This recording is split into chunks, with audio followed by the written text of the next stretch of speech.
Hello guys, welcome to this video. इस video में हम बात करेंगे, क्योंकि ये वीडियो हमारा लॉ ऑफ टॉर्ट्स के पार्ट 2 वीडियो है और इसमें हम स्ट्रिक्ट लायबिलिटी की बात करेंगे। सबसे पहले हम ये बात करेंगे कि स्ट्रिक्ट लायबिलिटी होता क्या है और ये रूल क्या कहते हैं। उसको समझने के लिए सबसे पहले हमको एक रेलैंड वर्सेस फ्लेचर्स का जो केस था उसको देखना ज़रूरी है, क्योंकि वहाँ से ही ये जो स्ट्रिक्ट लायबिलिटी का रूल है वो वहाँ से ईजाद हुआ था। ठीक है, वहाँ से ही राइज हुआ। तो हम उसको पहले समझते हैं, उसके बाद मैं यहाँ पे आपको सारे एसेंशियल्स और इस रूल का कोई एक्सेप्शन है या नहीं है वो भी हम बात करेंगे। ठीक है, तो बने रहिए इस वीडियो के साथ में। तो मैं आपको आई होप ये वीडियो देखने के बाद आपको दोबारा कोई स्ट्रिक्ट लायबिलिटी के ऊपर वीडियो देखने की ज़रूरत नहीं होगा। ठीक है, तो फर्स्ट ऑफ ऑल जो रेलेंट है ये एक मिल ओनर है। ठीक है, और फ्लेचर्स जो है ये एक कोल माइन ओनर है। ठीक है, इसके पास एक क्या है, कोल माइन है। ओके, और ये एक मिल का ओनर है। ठीक है, तो यहाँ पे मैं एग्जांपल के तहत समझाता हूँ ताकि आपकी कॉन्सेप्ट जो है इस केस को लेकर वो क्लियर हो जाए। जैसे ए जो है हमारा रेलेंट है। ठीक है, और ये क्या करता है, ये बी को एक काम दे देता है, कॉन्ट्रैक्ट। ठीक है, एक कॉन्ट्रैक्ट दे देता है, क्योंकि बी एक कॉन्ट्रैक्टर है तो ये बी को एक कॉन्ट्रैक्ट दे देता है कि तुम एक काम करो, मेरे लिए एक रिजर्वेयर बनाओ। ठीक है, रिजर्वेयर बनाओ। यहाँ पे रिजर्वेयर का मतलब यही है, एक मतलब पूल टाइप होता है छोटा सा। ठीक है, जिसमें पानी स्टोर किया जाता है। ठीक है, तो इन्होंने ये बनाया, लेकिन ये कॉन्ट्रैक्टर जो बी जो है इसको बनाने में थोड़ा सा गलती ये किया कि इन्होंने एडिक्वेटली इसको ब्लॉकअप नहीं कर पाया। ठीक है, ओके, एडिक्वेटली यहाँ पे ब्लॉकअप नहीं कर पाया, चारों तरफ अच्छे से ये ब्लॉक नहीं कर पाया, जिसकी वजह से क्या हुआ, यहाँ पे जो पानी था सारा का सारा पानी उभर के ओके फ्लोडेड होके ओके थॉमस के जो है मतलब थॉमस फ्लेचर्स की जो प्रॉपर्टी था, जो कोल माइन, क्योंकि मैंने पहले ही बताया कोल ओनर है, इनकी कोल माइन पे जो सी का जो कोल माइन था, ठीक है, यहाँ पे आके घुस जाता है और यहाँ पे इनका पूरा कोल माइन जो है वो ख़राब हो जाता है।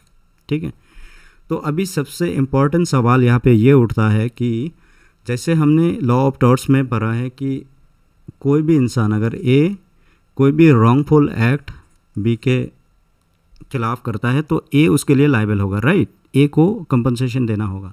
तो यहाँ पे भी सेम चीज़ होना चाहिए था, राइट, क्योंकि यहाँ पे ए जो है वो तो मालिक है एक मिल का। ठीक है, और उसने कॉन्ट्रैक्ट दिया ये काम करने के लिए बी को, तो ऑब्वियसली ये गलती जो है ये किसने किया, बी ने ही किया है कि नहीं, क्योंकि बी ने ये जो पुल है वो अच्छे से ब्लॉक नहीं कर पाया, उसके कारण सी का जो है कोल माइन है, मतलब फ्लेचर्स का जो कोल माइन है वो ख़राब हो गया।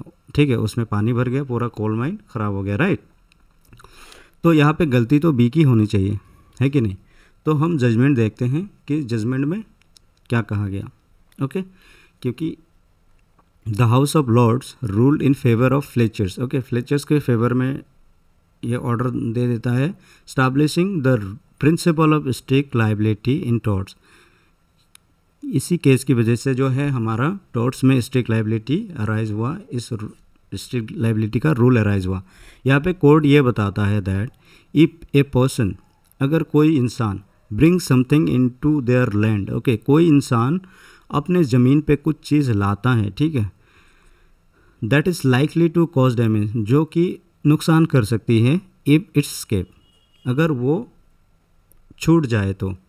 फॉर एग्ज़ाम्पल मैं ये बता देता हूँ, आप ए हैं, आपके ज़मीन पे आपने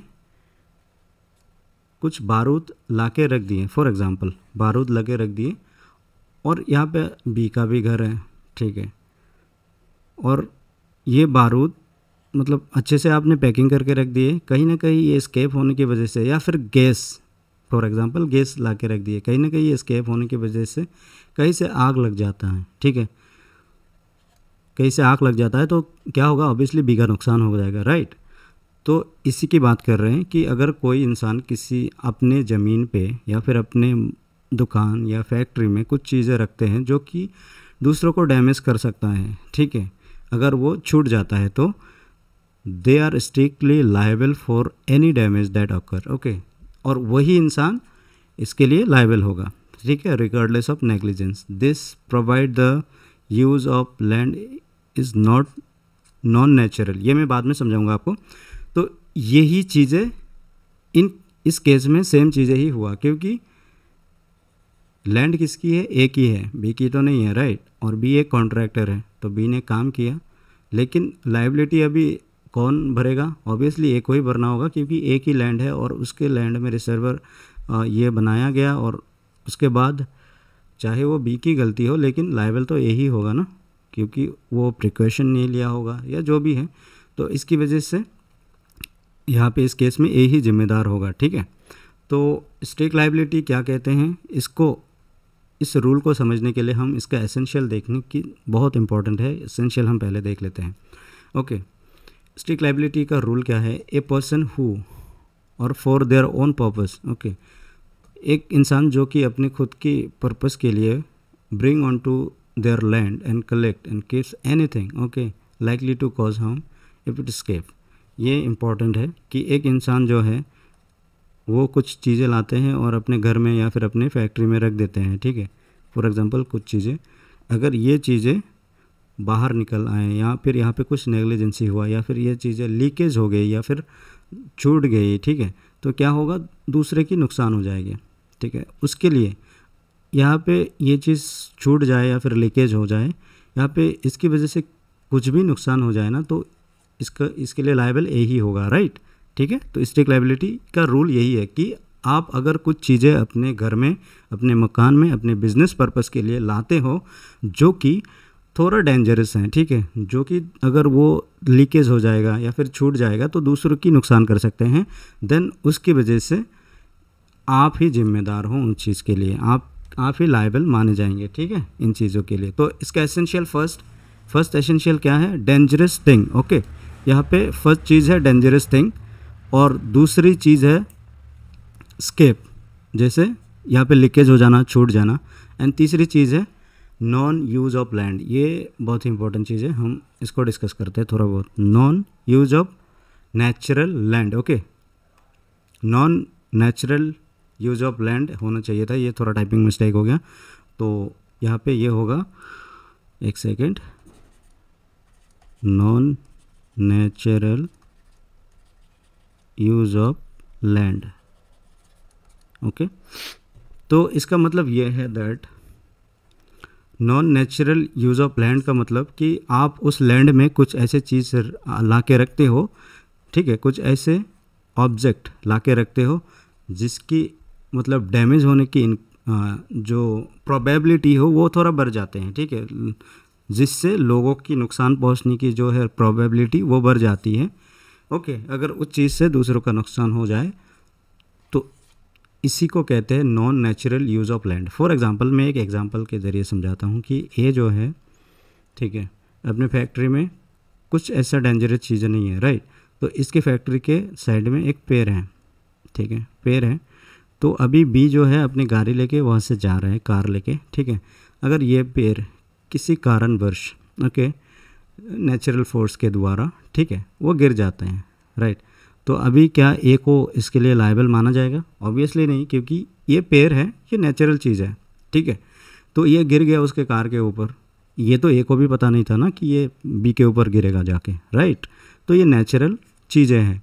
और non natural use of land मतलब जिस लैंड पे, जिस ज़मीन पे कोई आर्टिफिशियल चीज़ ला के रख दो और उसकी वजह से हो सकता है दूसरे की नुकसान हो जाए। Okay, is it clear? तो ये तीन चीज़ें अगर हो तो तभी वो जो रॉन्ग होगा या फिर वो जो एक्ट होगा वो स्ट्रिक्ट लायबिलिटी के अंडर में आ जाएगा, ठीक है, और उसके लिए वो इंसान स्ट्रिक्टली लायबल होगा। ओके, सो अभी हम इसकी एक्सेप्शन की बात करते हैं कि हाँ, स्ट्रिक्ट लायबिलिटी तो समझ में आ गया, तो अभी इसका एक्सेप्शन क्या है।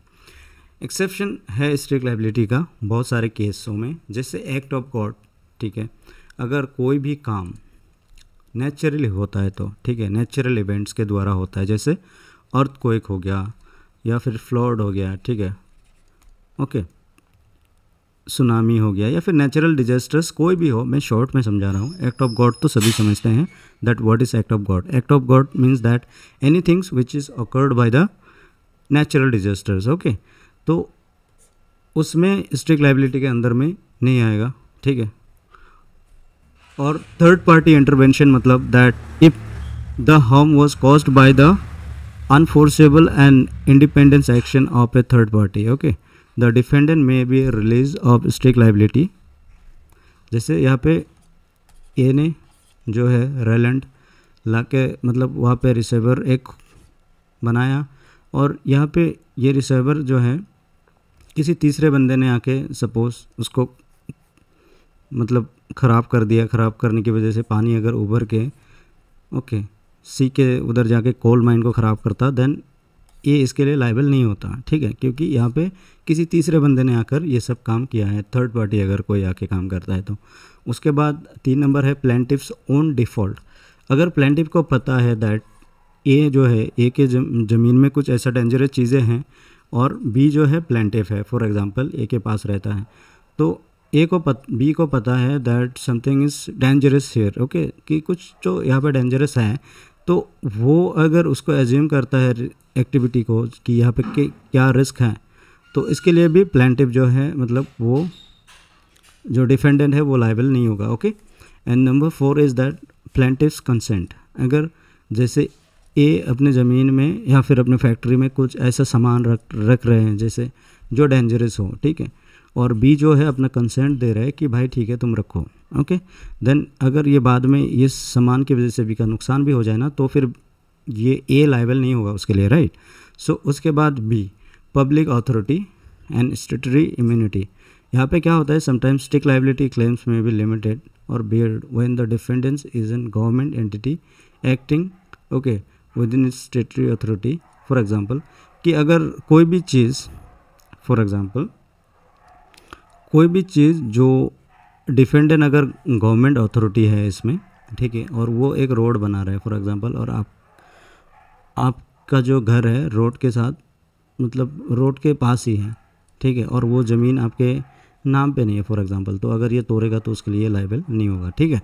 तो और कॉमन बेनिफिट मतलब कि ये है कि ये जो है अपने ज़मीन में या फिर लैंड में कुछ ऐसा डेंजरस चीज़ें रख रहे हैं, ठीक है, कुछ ऐसा डेंजरस चीज़ें रख रहे हैं, और इसमें बी का भी बेनिफिट है, ओके। ए का तो बेनिफिट है ही भाई, बिज़नेस के लिए लाए हैं, और साथ साथ बी का भी बेनिफिट है, ओके। तो ये कॉमन बेनिफिट में भी ये एक्सेप्शन हो जाएगा, इसमें भी स्ट्रिक्ट लायबिलिटी काम नहीं करेगा, ओके। तो अगर ए के वजह से कुछ नुकसान बी को हो गया तो बी को कंपनसेशन नहीं मिलेगा। So I hope you understand this video, okay, मतलब आपको ये कॉन्सेप्ट समझ में आ गया। तो अगली वीडियो में हम बात करेंगे एब्सोल्यूट लायबिलिटी के बारे में, जहाँ पे मैं आपको एब्सोल्यूट लायबिलिटी क्या होता है बहुत अच्छे से समझाऊंगा। सो सी यू, मिलते हैं नेक्स्ट वीडियो में।